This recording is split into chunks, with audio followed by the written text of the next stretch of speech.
Nilimas na lalaking naka-helmet ang kita ng tindahan sa Barangay Balyok sa Davao City kung saan siya bumili at kumain ng balut. Nakatsyempo siya nang umalis ang kahera. Ayon sa may-ari ng tindahan, mahigit 4,000 piso ang natangay ng lalaki. Patuloy pa siyang tinutugis. Sa Davao City pa rin, huli kam ang panloloob sa isang printing shop. Tinangay ng lalaki ang cellphone na nasa sofa at isang cellphone na nasa likod ng sofa. Inaalam pa ng mga pulis ang pagkakakilanlan ng nagnakaw. Bago ngayong gabi, tropical storm na po ang bagyong Bising. Sa ngayon nananatili ito sa labas ng Philippine Area of Responsibility at bumagal ang galaw pakanluran. Naunang sinabi ng Pag-asa na sa Lunes, posible itong pumasok at lumabas ulit sa gilid ng PAR. Binabantayan din ng Pag-asa kung magiging LPA ang nakikitang cloud cluster o kumpol na mga ulap sa silangan ng bansa. Asahan pa rin ang ulan sa weekend. Sa rainfall forecast ng Metro Weather, uulanin ang malaking bahagi ng Luzon at ilang bahagi ng Visayas at Mindanao. Sa Metro Manila, may tsansa ng ulan lalo sa hapon. Naka-alerto pa rin ang mga probinsya sa norte sa epekto ng bagyong Bising. Habagat naman ang nagbunsod na ulang nagdulot ng landslide sa Benguet. May report si Darlene Kai. Mula sa bundok, tuloy-tuloy sa pagdaos-dos ang malatsyokolating lupa at malalaking bato sa sitio Akupan sa Itogon, Benguet. Nasira na ang bahagi ng hanging bridge. Talagang nininirvyos kami Hindi kami nakatulog, lalo na nung nag-start yun, mga hapon na. Malapit nang dumilim. Kaya nga nagbakwit kami lahat. Muling nagka-landslide kaninang umaga dahil sa ulang dulot ng habagat. Sa pangambang baka madamay ang ilan pang bahay at paaralan, nag-clearing operation ng mga otoridad at residente. Hindi kasi makagamit ang bako dahil wala nang madaanan. Mahigpit ding binabantayan ang mga magtatakang dumaan sa mga tunnel ng mga minahan. Minomonitor din ng ilang landslide-prone areas. Yung probinsya ng Abra at probinsya ng Apayao dahil nga sila yung nandoon sa extreme north ng Cordillera. At yan yung mga possibility mas malapit doon sa rain bands ng ating Tropical Depression Bising. Sa La Union, halos zero visibility sa lakas ng ulan. Naunang isinailalim sa signal number 1 dahil sa bagyong Bising ang 11 lugar sa Ilocos Norte. Sa bayan ng Pasukin, bantay sarado ang mga baybayin dahil sa taas at lakas ng mga alon. At dahil bawal munang mangisda, hinangumula sa dagat ang mga bangka. Naka-ready naman na po lahat yung mga kailangan na paghandaan. Nag-preposition na po ng mga family food packs sa mga, particularly sa Corimao, sa Pasukin, and this morning sa Pagudpon. May pagbaha na rin sa Ilocos Sur. Sa Candon City, binabantayan ang pagtaas ng mga ilog. Sa Batanes, panay ang pag-iikot ng mga pulis para agad na makapag-abiso kung kailangan ng magpalikas. Mauna ni siya karon ang among room. Binaha naman ang isang paaralan sa Taguluan, Misamis Oriental. Tulong-tulong muna sa paglilimas ng tubig ang mga estudyante at guro.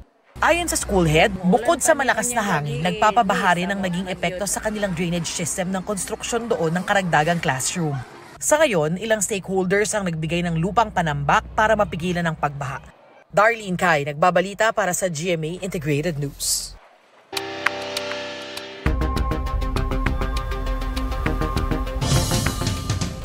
Lalong idiniin ng whistleblower na si Julie Dondon Patidongan ang aktres na si Gretchen Barreto sa pagkawala ng mga sabongero. Idinetalya niya sa GMA Integrated News sa mga nasaksihan at narinig sa isang pulong na tinaguriang Alpha Group na kinabibilangan daw ng aktres para raw ligpitin ang mga mandaraya sa sabong. Ang alegasyon ni Patidongan, tinawag ng kampo ni Barreto na belated embellishment o pahabol na dagdag sa kwento. Narito po ang aking report.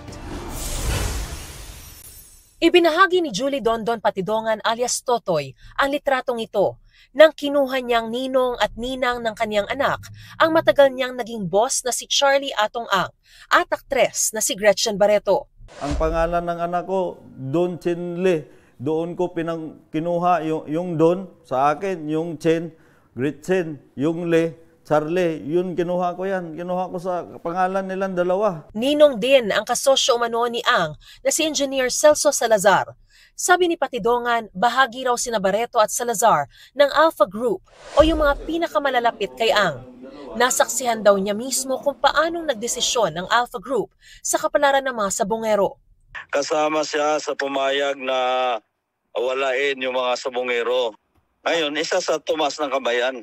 Si Gretchen Barreto. Tumaas ang kamay, ano ibig sabihin nun? Isa siya sa pumayag na walain yung mga nagtutsupi. Kasi sabi nga ni Mr. Atong Ang, pag hindi natin gawin yan, babagsak yung negosyo natin. At imposibleng tututol siya, katabi siya mismo lagi ni Mr. Atong Ang pag nag-meeting. Ibig sabihin, taasan ng kamay yun. Paboran yan, tinitingnan kung sino ang against o hindi. Meron ka pa bang ibang ebidensya kay Gretchen? Lagi kasama ni Mr. Atong Ang yan. Pinalagan ng kampo ni Barreto ang pagdawit sa kanya. We deny it. She denies it. Categorically. Dahil? Because the fact of the matter is, wala siyang kinalaman doon, wala siyang ginawa, wala siyang sinabi that connects with the disappearance of the Sapungeros. Kahit itinuturing ng suspect ng DOJ si Barreto, iginiit ng kanyang abogado na wala pa ring matibay na ebidensya laban sa aktres. Yung sinabi ni Secretary Remulla, naiintindihan ko, nang ibig niya lang niyang sabihin na tinuturing niyang suspect si Ms. Gretchen Barreto ay dahil siya'y pinalanganan ng whistleblower. I'm very confident na magkakaroon pa ng investigation. May sumubok daw mangikil para maalis ang pangalan ni Barreto sa listahan ng mga dawit sa kaso. Sinasabi na just pay off. Na makipag-usap ka na, for your name, makipag-deal ka na. And you mentioned that you think that the whistleblower is part of this? I think he must have been. Dahil the person who made the proposition was also connected to the whistleblower. Wala pa raw formal na sabina o summons mula sa Department of Justice na natatanggap ang kampo ni Gretchen Barreto. Gayunpaman tiniyak ng kampo niya na bukas sila sa investigasyon at handang makipagtulungan dahil wala raw silang tinatago. Giit pa ng abogado ni Barreto, mag-business partners lang ang aktres at si Ang. At posible raw na nadawit si Barreto dahil isa siyang investor at alpha member sa Isabong operations. Bakit hindi yung mga ibang investors? Bakit yung mga ibang tao? Bakit si Ms. Gretchen? Kasi kilala siya. If there was really any involvement on the part of Ms. Barreto then, it would have surfaced noon pa. Bakit ngayon lang? Bukod sa investors, idinadawit din ni Patidongan ang ilang pulis na nasa payola raw ni Ang. Naitago pa ni Patidongan ang petty cash voucher na patunay umano ng mga binayad noon sa mga pulis na lumigpit daw sa mga sabongero. Ang isang petty cash voucher na may halagang 200,000 pesos nakapangalan sa isang police colonel. 2 million pesos naman daw para sa isang police lieutenant colonel at mahigit 2.6 million pesos daw para sa isang unit ng PNP. Intel lang kasi nakalagay doon. Pag sinabing Intel, yun na yung 500,000, yun na yung bayad sa mga pinatay nila. Yung overall naman na kinukuha ng isang kernel, yun ang monthly niya, 2 million. Ano kapalit doon? Ba't yung binibigyan ng 2 million? Ay, yun na yun. Sa trabaho, yung protection, lahat na. Yun yung, kumbaga, mas malaki yung kernel dahil mga tao niya yung nandun. Isinumiti na ni Patidongan sa mga otoridad ang mga petty cash voucher. Sabi ni Justice Secretary Jesus Crispin Remulla, 15 pulis na isinasangkot sa pagkawala ng mga sabongero ang inilagay na sa restricted duty. Aminado si Remulla na hindi madali ang pag-iimbestiga sa kaso. Mabigat lang talaga itong laban dito kasi nga sobrang daming pera at sobrang daming koneksyon. Actually, there are 20 people in the Alpha List. Ang tinatawag na Alpha List, yun yung Alpha Group ng Isabong. The Alpha Group is the main group that run the show at Isabong. Binigyan na ng security ng PNP si Patidongan. Andiyan ang WPP nakaalalay lang, but so far, the security is under General Torre. May impormasyon na ang DOJ kung saan sa Taal Lake posibleng tinapon ang mga nawala. Nagpapatulong pa rin sila sa Japanese government para sa kanilang remotely operated vehicles na pwedeng sumisid at lumikha ng mapa ng lake bed. Viral ang naranasang diskriminasyon ng isang PWD commuter. Dahil hindi halata ang kanyang kondisyon, Pinaringgan siya ng kapwa pasahero na huwag umupo sa priority seat. Ang babalaryan ng National Council on Disability Affairs sa report ni Von Aquino.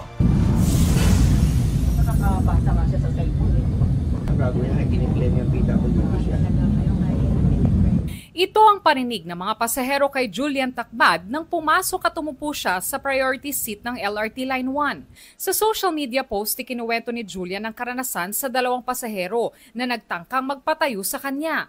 Nahihilo raw siya kaya hindi tumayo at itinuro ang bakanting upuan. Pero hindi rin naman daw ito inokupan ng mga nagpapatayo sa kanya. Si Julian may congenital cataract noon. Person with Disability o PWD siya dahil umabot sa 1,150 ang grado ng kanyang mata. Sinabi rin daw niya na isa siyang PWD pero sabi raw ng isang pasahero na kapag visual disability lang naman ay wag nang umupo. Dito na niya ni-record ang pangyayari. Ipinakita namin ang video ni Julian sa National Council on Disability Affairs o NCDA. Sabi nila, may paglabag sa batas ang mga pasaherong nagparinig kay Julian. Doon sa mga sa kanya, nag-ridicule, which is violative of Republic Act 9442 as amended by Republic Act 10754. And it's also violative of our Magna Carta, yung Republic Act 7277 on vilification po. Kasi may public ridicule nga. Ang mapapatunayang lumabag maaring makulong ng 6 na buwan hanggang 2 taon at pagmultahin ng 50,000 hanggang 200,000 pesos. Ayon sa NCDA, ang mga disability ay nahati sa 2 kategorya. Ang apparent o nakikita sa pisikal na anyo ng tao at non-apparent o yung hindi nakikita. Minsan po hindi natin nakikita, especially yung apat, yung sa mental, psychosocial, you have also learning and intellectual. Nakikita man o hindi ang kapansanan ng isang tao, paalala ng NCDA sa publiko, maging marespeto sa mga individual na gumagamit ng mga priority lanes, seat o anumang PWD facility. Pag nakita mo na may umuupo doon, there is always a presumption of regularity that that person is a person with disability. Now ngayon kung non-apparent and then non-apparent and really think na hindi siya person with disability, you can always ask the identification card or what type of disability. But make sure that you have the authority to ask kasi syempre kung parang ang datingan ng pag-ask mo is pangungot siya and that's already violative. Ang mga PWD na makakaranas ng diskriminasyon at pangungutya, maaaring humingi ng tulong sa Persons with Disability Affairs Office ng kanilang LGU at i-report ang insidente. Von Aquino nagbabalita para sa GMA Integrated News. Buksan mo sa pahinang tungkol sa akin. Aking susubukan kabahalan. Tapos na ang journey ni Michelle D bilang si Hara Cassandra pero updated pa rin siya sa Encantadia Chronicles Sangre. Napansin nga niyang tila ibang libro ang nabuklat ni Nunong Imaw nang mag-flash sa screen ang mga eksena nila ni Rian Ramos sa pinagbidahan nilang episode sa Magpakailanman. Reunited naman sa outside world ang ex-PBB housemates. Sumakses na nga raw sila dahil hindi namunggo ang kanilang pagkain. May separate meet-up naman sina Dustin Yu at house guest/BFF na si David Licauco. Habang ang Shukla at Dusty Duo, atake ang pagpapasaya sa It's Showtime. OA! Apaka-OA! Ito nga pala yung tinapakan ko, nandito na sila. Bukas ang big night ng PBB. Magkakaalaman na kung sino sa duo ni Chares, Rawi, Asver at Breka ang tatanghaling big winner. Ano kiniklaim mo? Nauna ka? Nauna kayo nagkaanak. Uy, ba't di ka pinakasalan? Mag-isip ka. Bakit hindi ka pinakasalan? Ako pinakasalan. Usap-usapan sa social media ang galit na patutsada ni Gladys Reyes at ang emosyonal na paglalahad ni Vina Morales. Ako si Felma. Isa akong babae na nagtiwala sa pagmamahal ng ka-live-in partner niya. Hindi na niya sinasagot yung mga tawag ko. Nalaman ko na lang may nabuntis siyang iba. Yun ang pinakasalan niya. Ang intriguing posts halos paniwalaan na ng netizens, pati ng ibang artista. Kalma lang dahil in character lang daw ang mga premyadong aktres sa upcoming serye na Cruz vs. Cruz. Veteran showbiz columnist na si Lolit Solis pumanaw sa edad na 78. Ayon sa kanyang anak na si Sneezy, inatake sa puso ang ina habang nasa ospital. Bumuhos naman ang pakikiramay para kay Solis mula sa mga nakasama niya sa industriya. Athena Imperial nagbabalita para sa GMA Integrated News. Huwag magpahuli sa mga balitang dapat niyong malaman. Mag-subscribe na sa GMA Integrated News sa YouTube.